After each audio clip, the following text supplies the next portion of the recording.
শিবনগরী অর্থাৎ কাশী, যেখানে লুকিয়ে আছে প্রত্যেক জীবের মুক্তির রহস্য। কাশীর এই ৮৪ ঘাট দর্শন করতে করতে সেই অনুভূতি জেগে উঠল শিরায় শিরায়। ঘাটের পাড়ে দাঁড়িয়ে থাকা সারি সারি নৌকা ও পুরনো ইটের সেই তৈরি বাড়ি দেখে মন কোথাও হারিয়ে যায়।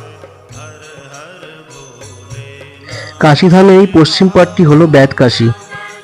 কথিত আছে এই বেদকাশী অভিশপ্ত এবং এখানে কোনো প্রাণী দেহত্যাগ করলে তার আর মুক্তি হয় না।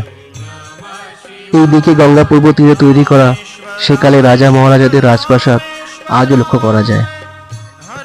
সেই সব ঐতিহাসিক স্থাপত্য ভাস্কর্য দেখতে অনেকটা ব্যস্ত হয়েছিলাম। সত্যি এই কাশীধামেই লেখা আছে জীবের মুক্তি। নৌকা থেকে গঙ্গার পা দেখতে ভীষণ ভালো লাগছিল, আর গঙ্গা শীতল হাওয়া দারুণ অনুভব করছিলাম। এরপরে আমাদের যে মাঝি ছিলেন তিনি মণিকর্ণিকা মাহাতো সম্বন্ধে আমাদেরকে জানালো।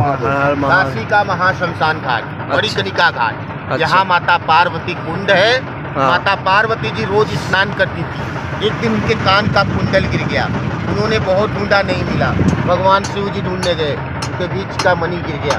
फिर उन्होंने यहाँ क्रोध होकर श्राप दिया, यहाँ 24 घंटे चिताएं जलती रहेगी।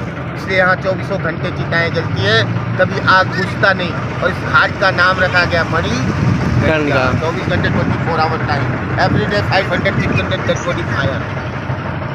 और ये देखिए एक देख रहे हैं ना, कॉरिडोर है, इसको मोदी ने बनवाया। इसी के अंदर बाबा विश्वनाथ जी है।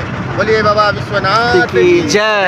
ও চূড়া দেখালে না তো কেনাত বাবা না তো বলে শেষ করা যায় না, কারণ এটা বাবার খুব প্রিয় জায়গা। ত্রিশূলের মাথার ওপর রয়েছে। আমরা এরপরে গেলাম গৌরী কেদার দর্শন করতে। অনেকটা কথায় আছে 7 বার কেদারনাথ দর্শন করা আর এনাকে একবার দর্শন করা একই ফল লাভ করা যায়। তো আমরা পৌঁছে গেছি গৌরী কেদার দর্শনে। দেখুন আমরা এখানে গিয়ে ফুল কিনলাম, কিনে মন্দিরে যেহেতু ফোন অ্যালাউ নেই তো আমরা সেই ফোনটা রেখে দিলাম। এরপর আমরা গেছিলাম তিলভান্ডেশ্বর মহাদেব, যেটা দেখে আমি খুব অবাক হয়েছিলাম। এত বড় মহাদেব আমি আগে দেখি। বাবা আত্মবীরেশ্বর শিবলিঙ্গ, যাকে পুজো করে আমরা বীর সন্ন্যাসী স্বামী বিবেকানন্দকে পেয়েছিলাম।